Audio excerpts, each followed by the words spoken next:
தாய் தமிழ் சொந்தங்களுக்கு வணக்கம். இதுவரை நம்முடைய ஜவாஹியர் வலையொலியை சப்ஸ்கிரைப் செய்து ஆதரவு தந்திருக்கிற அனைத்து நல்ல உள்ளங்களுக்கும் மனமார்ந்த நன்றிகள். இனிமேலும் இந்த வலையொலி இந்த மண்ணுக்கும் இந்த தமிழ் மக்களுக்கும் பயனுள்ளதாக இருக்கும் என்று நீங்கள் எண்ணினால், இந்த வலையொலி மேன்மேலும் வளர வேண்டும் என்று நீங்கள் விரும்பினால், இதுவரை சப்ஸ்கிரைப் செய்யாதவர்களும் சப்ஸ்கிரைப் செய்து உங்களுடைய ஆதரவை அளிக்கும்படி அன்புடன் கேட்டுக்கொள்கிறேன். எல்லாருக்கும் வணக்கம். போன வீடியோவுக்கு முன்னாடி வீடியோவில் எதுக்கு 2 தடவை வணக்கம் வச்சேன்னா அதுக்கான காரணம் இதான். என்னன்னா, இப்போ நான் முதல்ல போட்ட இந்த காணொலி துண்டை எல்லா வீடியோலையும் போட்டு சீக்கிரமாக ஒரு 2 லட்சம் சப்ஸ்கிரைபர்ஸ் வர வச்சிடலாம் அப்படின்ற ஒரு யோசனை தான். அதனால ஏற்கனவே சப்ஸ்கிரைப் பண்ணியிருக்கீங்க அப்படின்னா அதை மட்டும் அப்படி ஃபார்வர்ட் பண்ணி விட்டுருங்க, அவ்வளோதான். இப்போ என்ன விஷயம் அப்படின்னா, காலையில் ஒரு ட்விட்டரில் ஒரு பதிவு பார்த்துங்க. பார்த்ததுலேருந்து உடன்பிறப்புகள்லாம் அழுதுட்டு இருக்கிறாங்க. அது ஏற்கனவே அது வழக்கம் தானே.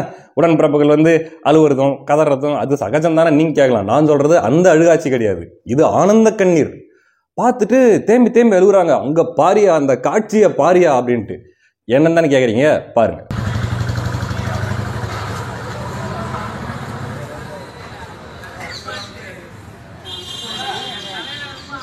ஸ்டாலினை பிடிக்குமா? ரொம்ப ஸ்டாலினை பிடிக்குமா? அவர் பையன்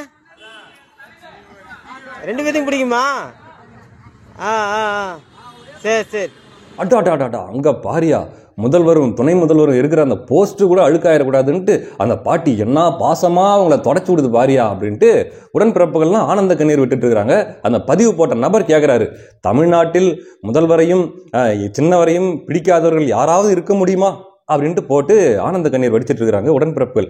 சரி விட்றா, திருமண பக்கம்லாம் செருப்படி வாங்கிட்டு இருக்கிற நம்ம உடன்பிறப்புகள் இதை பார்த்தாவது கொஞ்சம் சந்தோஷப்பட்டுக்கணும், கொஞ்சம் மனசை தேத்திக்கிடும் அப்படின்ட்டு நான் பார்த்தா, கீழே போனான் இந்த கல் நெஞ்சக்காரர்கள் கமெண்ட் போட்டிருக்கிறாங்க. என்னது, என்ன போட்டால் தமிழ்நாட்டில் இவர்களை பிடிக்காதவர்கள் யாராவது இருக்க முடியுமா அப்படின்ட்டு போட்டா, கீழே இந்த பாட்டிக்கு பிடிக்காது அப்படின்ட்டு இந்த வீடியோ போடுறாங்க.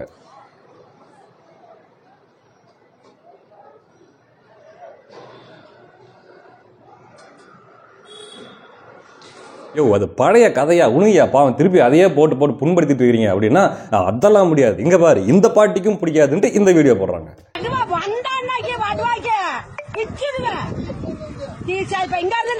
இதுக்கு போயிருக்கோம், அது என்னதோ ஒரு பாலம் இருக்கு, அங்க போயிருக்கோம். நாங்க அங்க போய் அலைஞ்சி 5 பைசா தரல, அதுக்கும் போயிட்டு வந்துட்டோம். இவங்களுக்கு நாங்க ஓட்டு போடணும். வந்தானா தெருவுக்கு நேரம் ஓட்ட கிடையாது அவனுக்கு. இனிமே ஒரே சூரியனுக்கு தான் குத்தி விட்டுட்டு வந்திருக்கோம். சரி விடுங்கய்யா, ஏதோ நம்ம பாட்டிகளோட அதிரடி தாக்குதல்களால் ஏற்பட டேமேஜை சரி பண்ணுறதுக்கு இன்னொரு பாட்டியை வச்சு அவங்க ஏதோ ஒன்று பண்ணிட்டு இருக்கிறாங்க.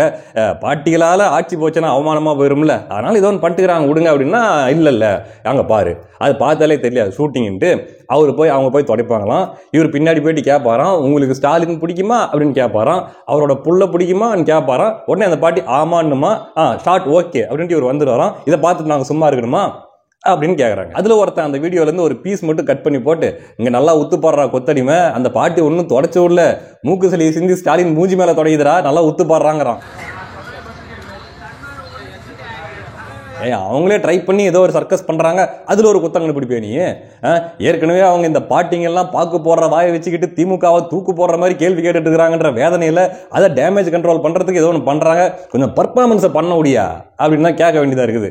என்னன்னா, இந்த பாட்டிங்க வர இந்த பாட்டிங்களோட அட்ராசிட்டிஸ் எல்லாம் மீறி போயிட்டு இருக்குது. ஒன்றும் கண்ட்ரோல் பண்ண முடியல. நம்மளும் சொல்கிறோம், பாட்டி கொஞ்சம் வாயை வச்சுக்கிட்டு சும்மா இரு. ஏற்கனவே ஒரு பாட்டியை செருப்பு தூக்கி வீசிட்டு தனிப்படை அமைச்சு தேடிட்டு இருக்கிறாங்க. அப்புறம் ஏதாச்சும் ஏடாகூடமா பேசி விட்டுனா குண்டாசில் தூக்கி உள்ள போட்டுருவாங்க. பாட்டி கம்முன்னு இரு பாட்டின்னா கேட்க மாட்டேங்கிறாங்க.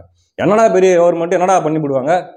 தமிழ்நாடே உன் கண்ட்ரோல் இருக்கலாம், ஆனா இந்த பாட்டி என்னைக்குமே அவுட் ஆஃப் கண்ட்ரோல்ன்றாங்க. அதனால அவங்க வீட்டில் இருக்கிற பாட்டிகளை கொஞ்சம் பத்திரமா வச்சுக்கணும்பா. ஒன்றும் கண்ட்ரோல் பண்ண முடியல அவங்கள, கொஞ்சம் பார்த்துங்க. ஆமா, இதெல்லாம் ஒரு பக்கம் போயிட்டு இருக்க, இன்னொரு பக்கம் ஈரோடு கிழக்கு இடைத்தேர்தல், அதற்கான தேர்தல் பிரச்சாரத்தை தொடங்கியிருக்காங்க. நாம் தமிழர் கட்சியினுடைய வேட்பாளர் சகோதரி சீதாலட்சுமி அவர்கள் தங்களுடைய தேர்தல் பிரச்சாரத்தை தொடங்கி பண்ணிட்டு இருக்காங்க. இன்னொரு பக்கம் திமுக வேட்பாளர் சந்திரகுமார் அவர்கள் தன்னுடைய தேர்தல் பிரச்சாரத்தை தொடங்கியிருக்கிறாரு. இதுல பார்த்தீங்கன்னா என்ன ஒரு சிறப்பான விஷயம்னா, சந்திரகுமாருக்கு அமோக வரவேற்பு. எல்லா வீடுகள்லையும் எங்க வீட்டுக்கு வாங்க அப்படின்ட்டு போட்டி போட்டுட்டு கூப்பிட்டு இருக்கிறாங்க. குறிப்பா பெண்கள். என்னடா சமாச்சாரம், பயங்கரமான வரவேற்பா இருக்குது அப்படின்னு பார்த்தா, அந்த பெண்கள் அவங்க சந்திரகுமார் அவர்கள் வீட்டுக்கு போகும்போது அந்த பெண்கள் அவருக்கு ஆரத்தி எடுப்பாங்களாம். ஆரத்தி எடுக்கிறதுக்கு அவர்களுக்கு 200 ரூபாய். வாக்கு சேகரிப்பின் போது அங்கு ஆரத்தி எடுக்கும் பெண்களுக்கு 200 ரூபாய் அளிப்பதாக தகவல் வெளியாக ஆரம்பிச்சிட்டாங்கல்ல. பின்ன திமுகனா இது கூட எல்லாம் இப்படி, இது வெறும் தொடக்கம் மட்டும்தான். இன்னும் போக போக போக போக அப்படி ஒன்னொன்னா வந்துகிட்டே இருக்கும் பாருங்க. ஈரோடு கிழக்கு மக்கள் காட்டுல அடமழை தான்.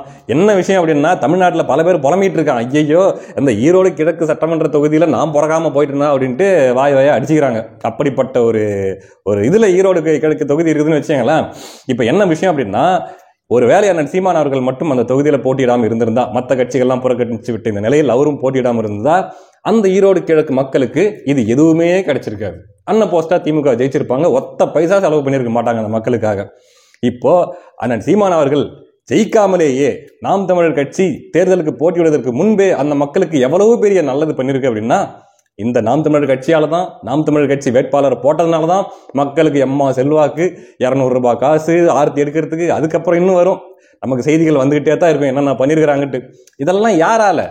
நாம் தமிழர் கட்சியால. தேர்தலில் போட்டியிட்டு வென்று மக்களுக்கு நல்லது பண்றது ஒரு ரகம்னா, தேர்தலில் போட்டியிடுறது மூலமாவே மக்களுக்கு நல்லது பண்றது இன்னொரு ரகம். அதான் நாம் தமிழர் கட்சி பண்ணிருக்குது. இப்ப என்ன விஷயம்னா, இந்த ஈரோடு கிழக்கு வேட்பாளர், திமுக வேட்பாளர் சந்திரகுமார் என்ன சொல்லியிருக்காருன்னா, நாம் தமிழர் கட்சியோட போட்டிடுறதெல்லாம் எனக்கு கால கொடுமையா இருக்குது அப்படின்றாரு. ஆமா, சார் யாரு? இதுக்கு முன்னாடி இவர் தான் தமிழ்நாட்டு முதலமைச்சராக இருந்து இப்ப தன்னுடைய முதல்வர் பதவியை ஐயா ஸ்டாலின் அவர்களுக்கு விட்டு கொடுத்துட்டு அப்படியே இங்க நாம் தமிழர் கட்சி கூட போட்டிடுறாரு. அவருக்கு கால கொடுமையா இருக்குது. இவரு இதுக்கு முன்னாடி கேப்டன் அவர்களோட இருந்து ஐயா விஜயகாந்த் அவர்கள் திமுகவோட கூட்டணி வைக்கலன்ற ஒரே காரணத்துக்காக கட்சியிலிருந்து வெளியே போய் கேப்டன் அவர்களுக்கு துரோகம் பண்ணி தனி கட்சி ஆரம்பிச்சு கடைசியில் அதை கொண்டு வந்து திமுகவோட இணைச்சி திமுக கூலிக்கு மாறடிச்சிட்டு இருக்கிற ஒரு சார். அந்த சார் இது நாம் தமிழர் கட்சியோட போட்டியிடுறது கால கொடுமைன்னு சொல்றது தான் ஆகப்பெரிய கால கொடுமையா இருக்கு. எப்படி இருந்தாலும் பணத்தை வாரி இறக்கி போறாங்க. நம்ம கூட எதிர்பார்த்திருந்தோம், இது ஈரோடு ஆச்சு, ஈவேரா பிறந்த மண் ஆச்சு, இத்தனை நாளா அந்த பிம்பத்தை காப்பாத்துறதுக்காக வேண்டி குரங்கு பல்ட்டி அடிச்சிட்டு இருக்கிறாங்க நம்ம திராவிடர்கள்.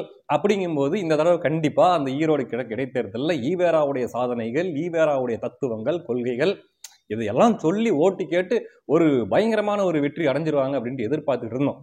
பார்த்தா ஆர்த்திக்கு 200 ரூபா கொடுத்துட்டு இருக்காங்க. அப்போ நமக்கு என்ன சொல்ல தோணுது, அப்ப 200 ரூபாய்க்கு இருக்கிற மரியாதை ஈவேராவுக்கு இல்லை. அதைத்தான் நீங்க சொல்ல வரீங்க நீங்க பண்ற செயல்கள் மூலமாக.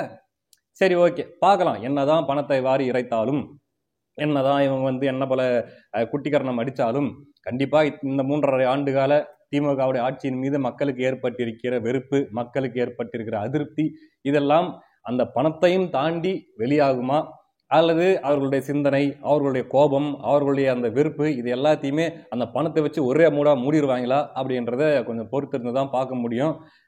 பார்க்கலாம். அதனால திமுக தன் வேலையை காட்ட தொடங்கிவிட்டது. வெற்றி பெறுவதற்காக அவர்கள் எந்த எல்லைக்கும் செல்வார்கள். ஆரத்திக்கு மட்டுமே இப்போ 200 ஆரம்பிச்சிருக்குது. இன்னும் போக போக போக போக செய்திகள் வரும் பாருங்க. செய்திகள் வர வர வர மற்ற தொகுதியில் இருக்கிறவனுங்களாம் வயிறு எரியும், அந்த அளவுக்கு வரும் செய்திகள்.